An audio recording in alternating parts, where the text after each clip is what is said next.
Assalamualaikum warahmatullahi wabarakatuh. Kembali lagi dengan saya Olivia Chelsea di materi ke-9 yaitu tentang managing file.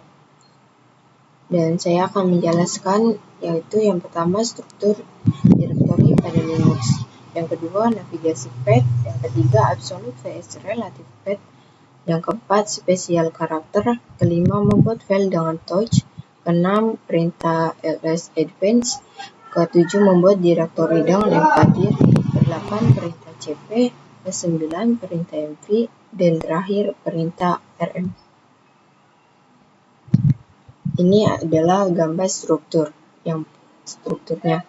Yang pertama, paling atas ini ada tanda garis miring.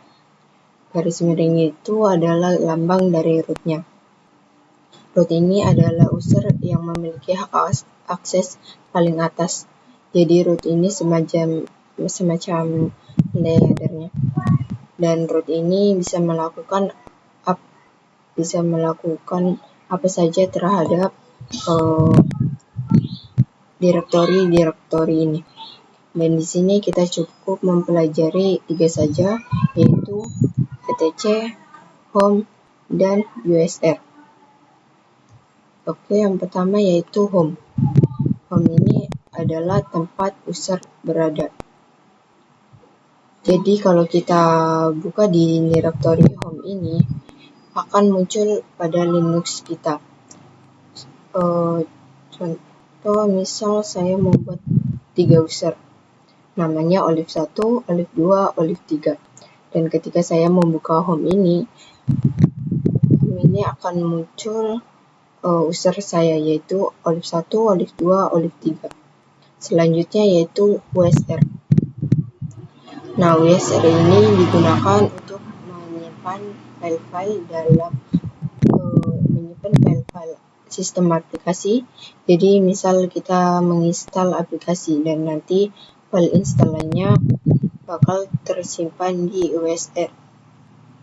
Dan kalau di Windows itu sama dengan program file yang ada di datac.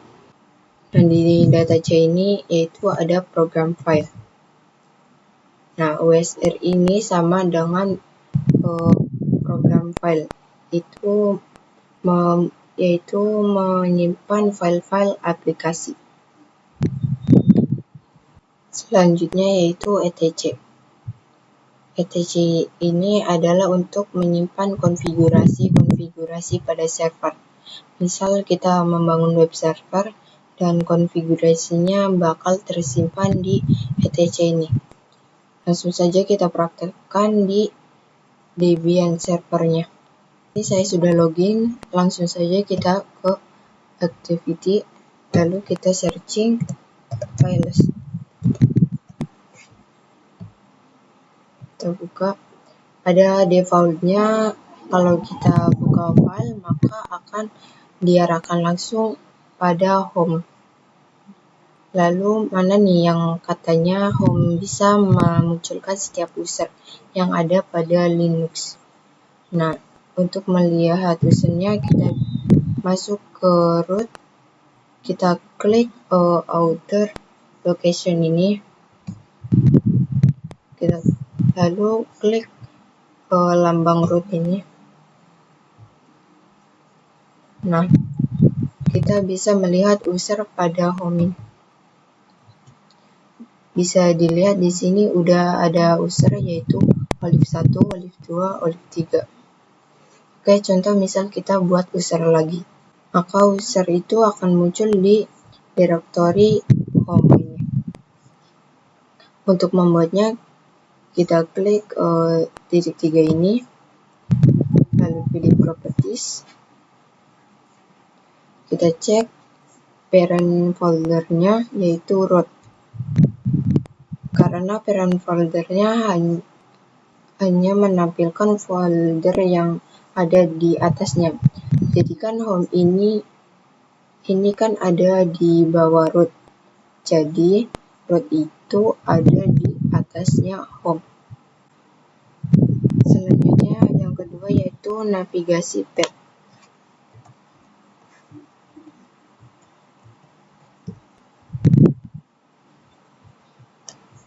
Di sini ada beberapa contoh perintah, yaitu yang pertama cd. cd berfungsi untuk berpindah dari direktori saat ini ke direktori lain. Yang kedua, pwd.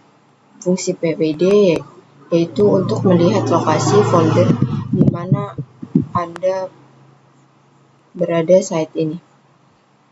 Yang ketiga, ls. Fungsi ls ini untuk melihat isi dari sebuah direktori atau folder. Ini saya sudah login. Langsung saja kita masuk ke root dulu dengan perintah su. Ntar masukkan passwordnya. Kemudian kita coba masuk ke home direktorinya root dengan perintah cd/root. Enter. Dan kita bisa cek dengan pwd. Nah, bisa kalian lihat posisi kita sekarang sudah berada di root. Kemudian kita ls untuk melihat apa saja filenya. Nah, bisa dilihat tidak ada file apapun di dalamnya. Selanjutnya kita coba masuk ke home menggunakan perintah cd/home.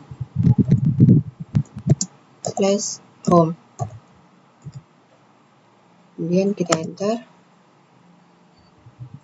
Kemudian pwd. Nah, sekarang posisi kita sudah berada di home. Kemudian kita ls.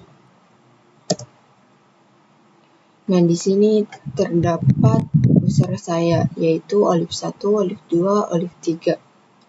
Selanjutnya saya akan masuk ke rootnya. Kalau sebelumnya kan saya masuk ke home direktorinya root. Nah, sekarang saya akan mencoba untuk masuk ke rootnya menggunakan cd/enter.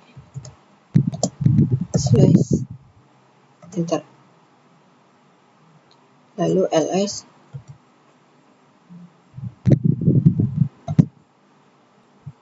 Nah, maka di sini muncul berbagai file-file atau folder-folder seperti bin, boot, dev, dan lain-lain. Nah, contoh jika kita mau ke bin, kita bisa menggunakan perintah cd/bin. Enter. Kemudian kita cek dan pwd. Nah, sekarang posisi kita sudah berada di bin.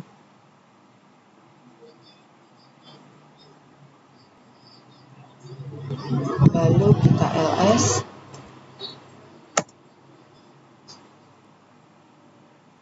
Nah, di bin itu banyak terdapat folder-foldernya.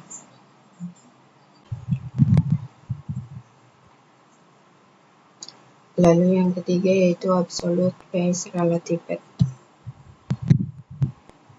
Jadi absolute path merupakan perintah untuk masuk ke direktori dengan diawalinya menggunakan tanda slash. Sedangkan relative path tidak diawali dengan tanda slash. Misal saya berada di direktori home, ingin ke direktori bin. Karena si bin ini terhalang oleh direktori usr, jadi saya menggunakan yang absolute path atau yang menggunakan tanda slash. Dan perintahnya itu cd/bin. Dan semisal saya berada di direktori usr, ingin ke direktori sbin. Karena si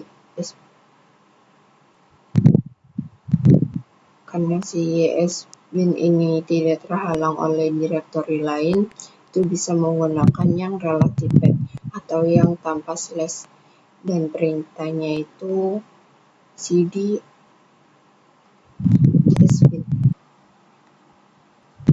langsung saja kita praktekkannya. Kita masuk dulu ke root Hangsu, masukkan passwordnya. Kemudian saya akan masuk ke direktorinya /cd/.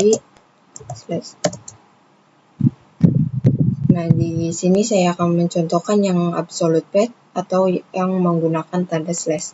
Di sini saya coba masuk ke etc dan saya akan masuk ke Apache 2, yaitu perintahnya menggunakan cd/etc.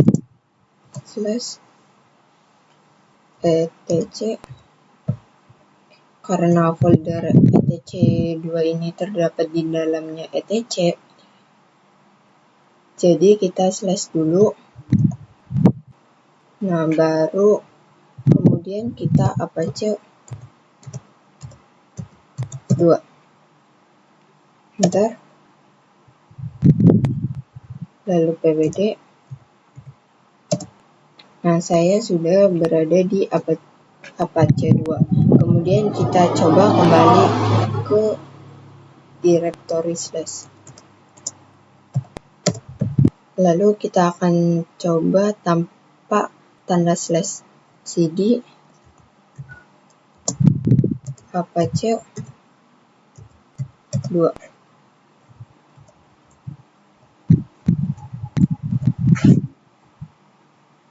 Enter. Nah, maka ini tidak bisa karena si folder Apache 2 ini terdapat di dalamnya etc. Selanjutnya kita praktekkan yang relative path atau tanpa menggunakan tanda slash. Jadi kalau ini mempraktekkan yang tanpa slash, kita harus dulu masuk ke direktori etc-nya, kemudian baru masuk ke Apache 2-nya. Jadi kita masuk dulu ke etc dengan perintah cd/etc,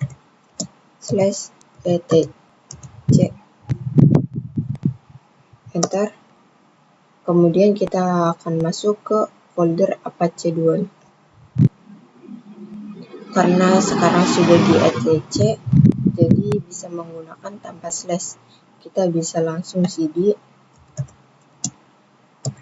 Apache 2. Kemudian kita pwd.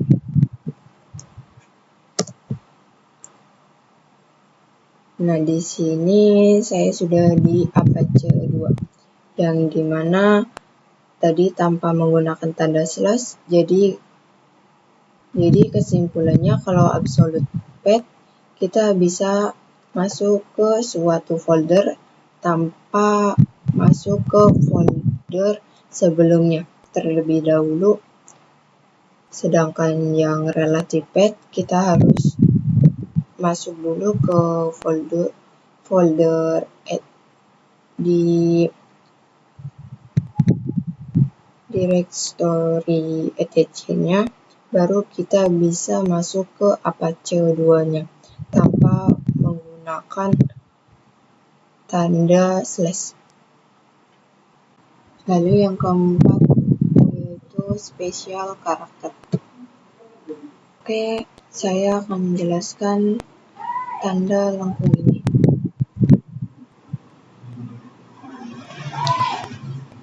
Itu tandanya, jadi tanda lengkung itu menandakan kalau kita itu sedang berada di home directory. Misal saya masuk ke root,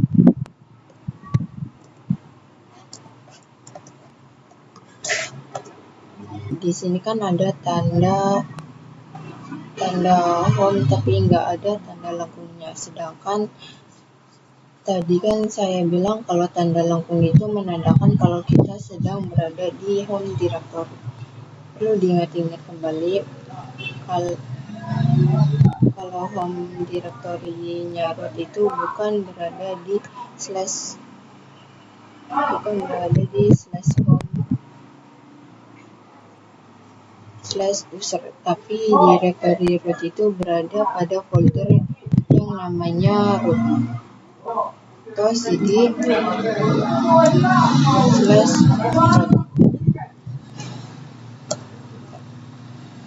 Nah, bisa dilihat tanda lengkung itu sudah berada kembali. Kita exit.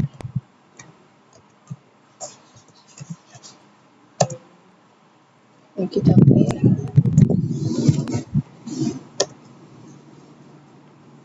Selanjutnya saya akan menjelaskan tanda seperti dolar ini.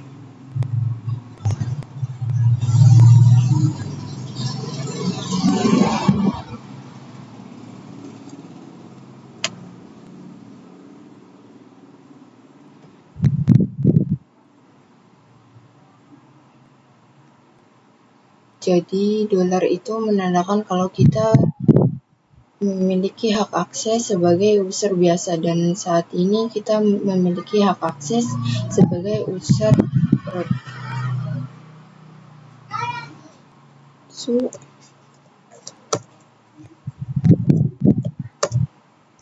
Maka tanda itu akan tanda pagar seperti ini.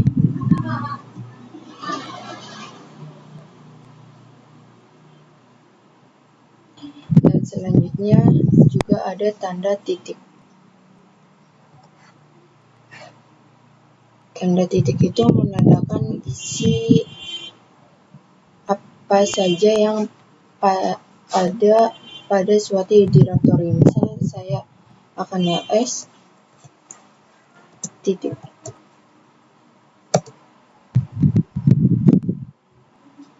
Pada home ini, nah di sini terdapat macam-macam. Saya akan ke directory ls cd /.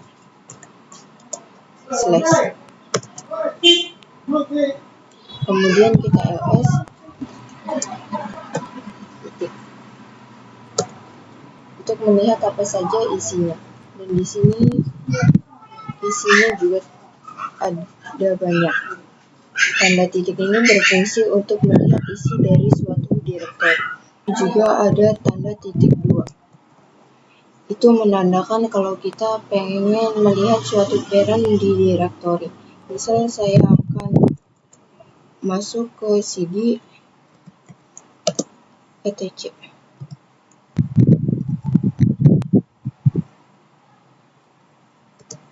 etc. Di sini saya ls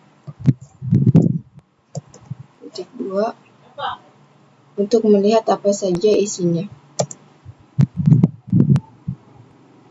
Dan di sini ada banyak. Saya akan masuk ke cd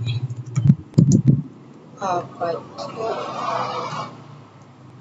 2.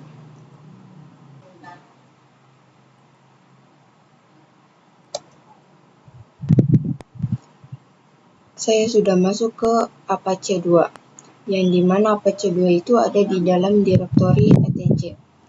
Nah, untuk melihat parent directory-nya, kita bisa menggunakan perintah cd titik 2. Nah, yaitu etc. Jadi titik 2 ini untuk melihat parent directory atau kembali ke parent directory. Jadi kan Apache 2 itu ada di dalamnya etc. Jadi otomatis etc itu parent directory-nya dari Apache. Lalu yang kelima yaitu membuat file dengan perintah touch. Oke, langsung saja kita buat file dengan perintah touch. Lalu bisa masukkan namanya. Misal saya namanya dengan test.txt. Kita enter. Lalu kita ls. Nah, maka file yang kita buat sudah muncul di sini. Selanjutnya saya akan praktekkan menggunakan absolute path. Di sini saya akan coba membuat file di dalam folder dokumen tanpa saya masuk ke dokumennya. Caranya itu menggunakan perintah touch,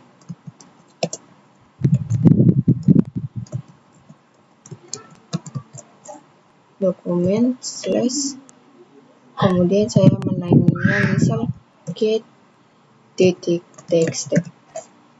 Lalu kita enter, saya coba masuk ke dokumennya.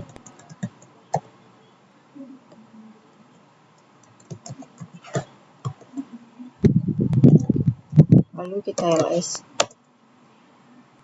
Nah, sudah muncul filenya yang barusan kita buat. Oke, selanjutnya yang keenam, perintah ls advance. Seperti yang sudah kita ketahui, perintah ls itu untuk melihat file-file apa saja yang ada di suatu direktori. Lalu apa sih bedanya ls biasa dengan ls advance? Jadi ls advance ini untuk memperlihatkan lebih detail lagi. Ini saya akan mempraktekannya dan ini defaultnya di home. Kita bisa ls biasa, enter. Nah, maka di sini terdapat file-file yang ada di sini, ada desktop, dokumen, download, dan lain-lain. Kita akan coba ls min a. Nah, maka di sini muncul direktori yang tersembunyi atau yang di hidden directory. Oke, kalian bisa lihat perbedaan antara ls biasa dan ls min a. Kemudian juga ada ls min l. Nah, di sini ls min l itu fungsinya untuk menampilkan lebih detail dari suatu folder. Misal di sini terdapat tanggal terakhir diakses. Kemudian kita bisa juga menggabungkan dua perintah tersebut, yaitu ls min la.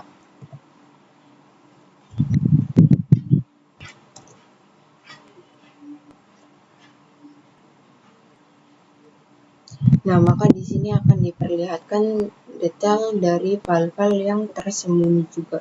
Dan di sini juga terdapat detail tersembunyinya. Lalu yang ketujuh, membuat direktori dengan mkdir.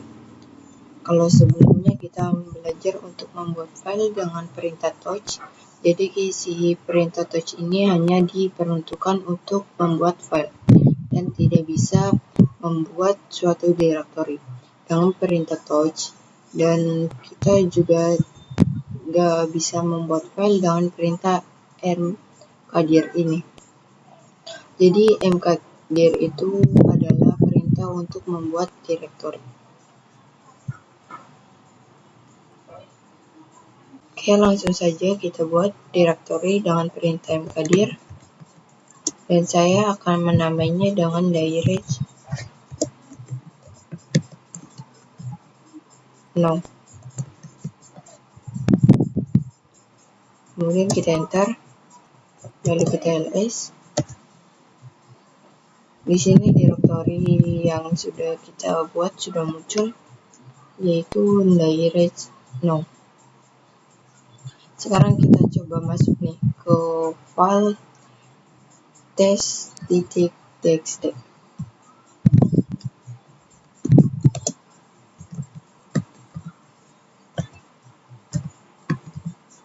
Sebelumnya, dan itu dipastikan enggak akan bisa dilihat, sedangkan kita masuk ke cd direct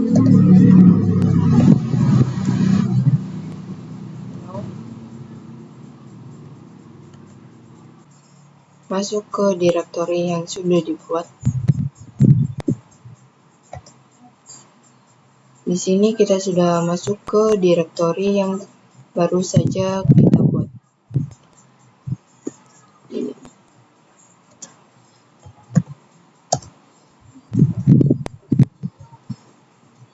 Gimana nih kalau kita pengen membuat suatu direktori, di dalamnya lagi ada direktori.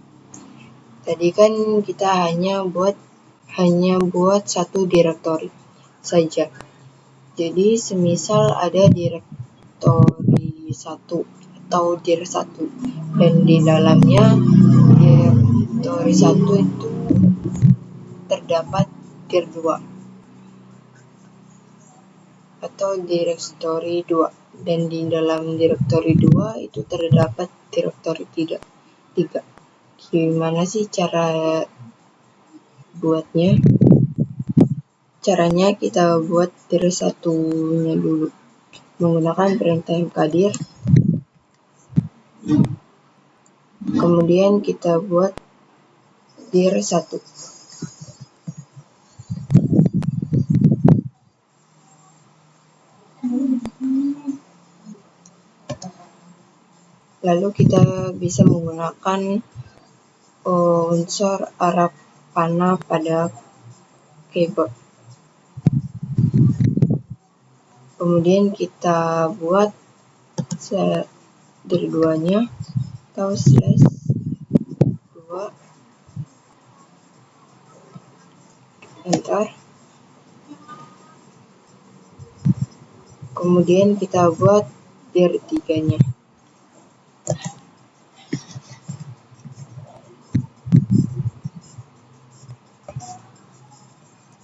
Kita ls.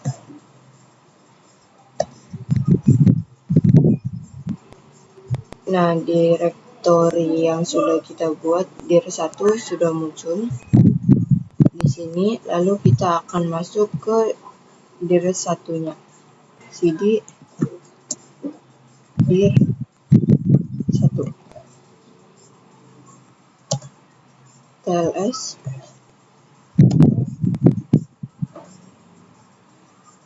Nah, bisa dilihat di dalam dir 1 ini terdapat dir 2. Kita masuk ke dir 2.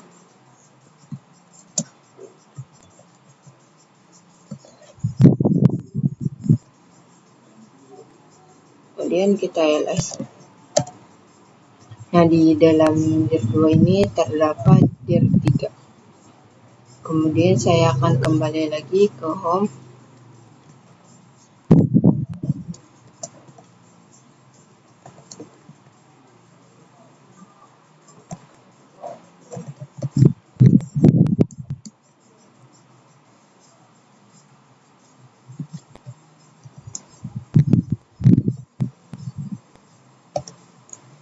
Kita clear dulu. Selanjutnya kita akan melihat perbedaan file biasa dengan file directory menggunakan perintah ls -l. Bisa dilihat kalau file directory itu huruf depannya menggunakan huruf D.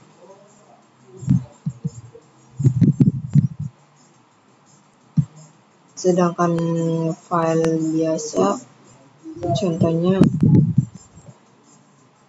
txt,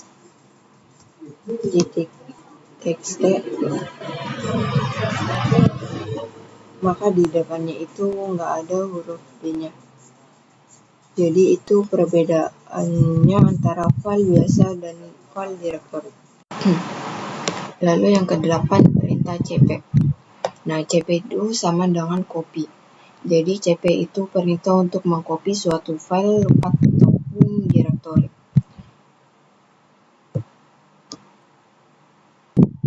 Ini saya sudah buka Debian servernya. Misal kita ingin mengcopy suatu file, kita menggunakan perintah cp. Kemudian saya akan coba mengcopy file yang ada di dokumen. Kita bisa menggunakan perintah cp. dokumen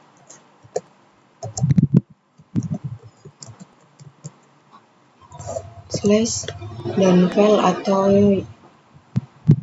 apa yang akan kita copy. Misal saya mengcopy file di .txt dan kemudian di mana kita akan menyimpannya atau menempatkan file kopiannya. Misal saya akan menempatkan di home dan masukkan usernya.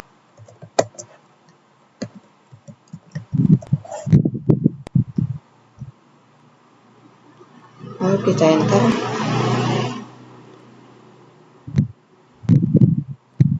Nah, kita bisa cek lewat file yang ada di sini.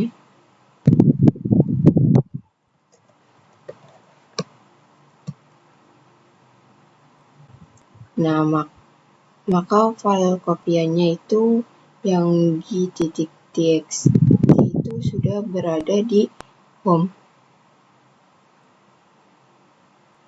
Selanjutnya yang ke-9 yaitu perintah mv.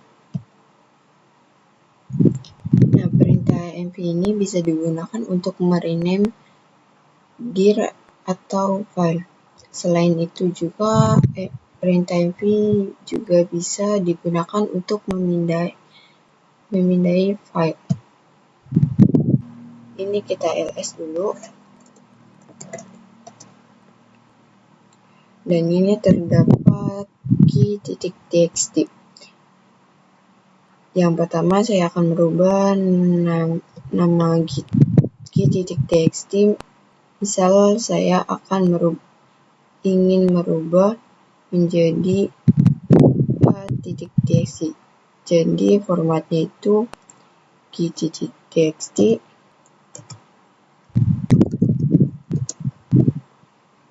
File yang ingin diubah yaitu h.txt.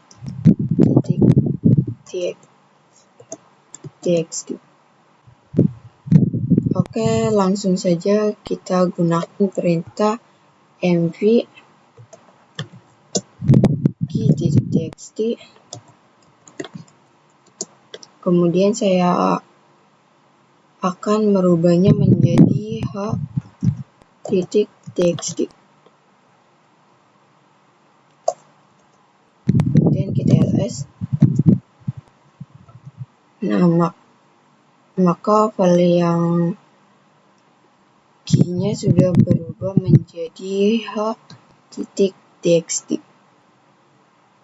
Dan selain bisa untuk merubah nama, perintah mv juga bisa untuk memindai suatu file. Misal saya ingin memindai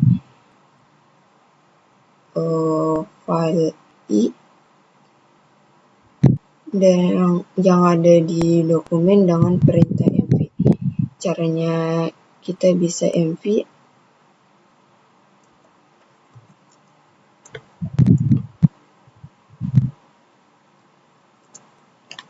di dokumen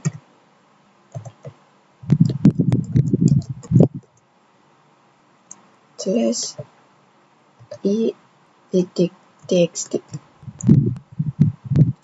dan kita akan menempatkannya di mana, misal ke home, this slash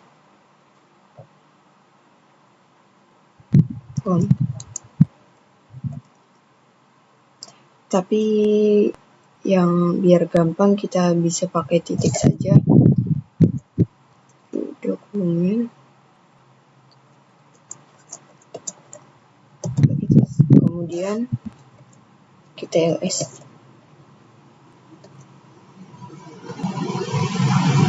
Nah, maka filenya sudah berada di home.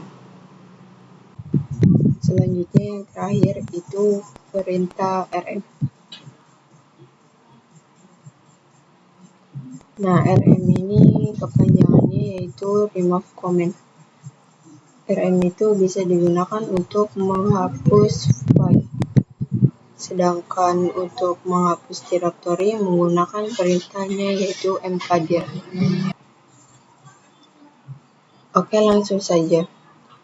Semisal saya ingin menghapus file h.txt yang berada di home, yaitu menggunakan perintah rm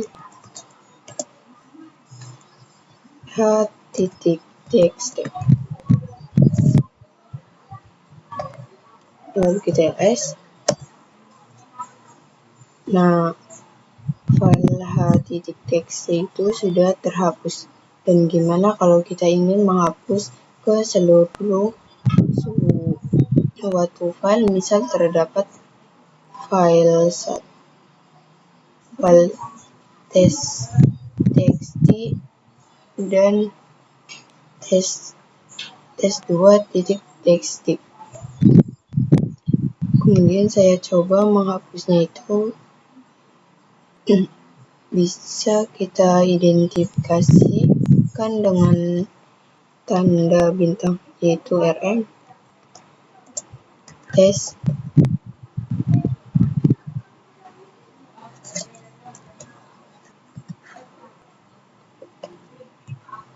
tanda bintang titik txt. Itu menandakan kalau keseluruhan itu kita akan menghapus file dengan nama test. Jadi semua file yang di belakangnya test akan dihapus. Kita enter, kita coba ls. Nah, maka file testnya sudah tidak ada atau sudah terhapus. Tapi bagaimana caranya kalau ingin menghapus suatu direktori? Itu kita bisa menggunakan perintah rmdir.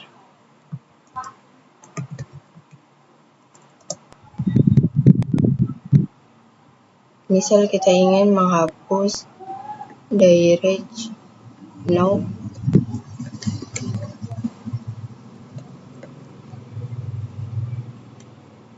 slash.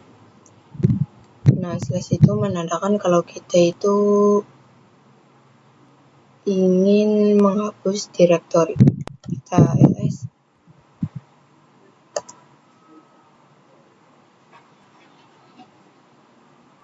Kita coba ls. Nah, maka direktori direct now-nya sudah terhapus. Kita coba lagi untuk meremove direktori dir1, yaitu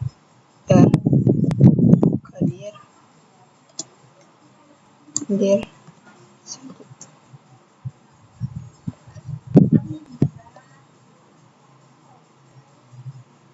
Nah, maka itu tidak bisa karena di direktori dir1 itu masih terdapat direktori dir2. Dan syarat untuk menghapus direktorinya harus kosong atau enggak ada isi apapun. Jadi kita harus dulu menghapus dir2 dan dir3 yang ada di dalamnya. Itu rmdir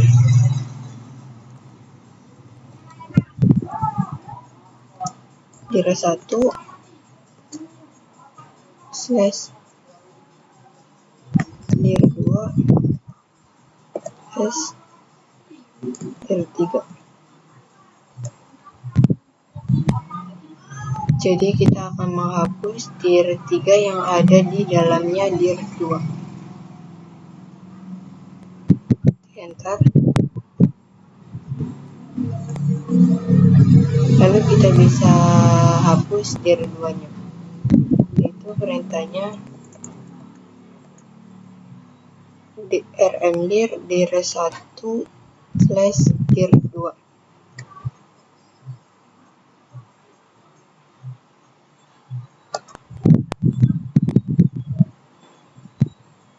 Kita ls.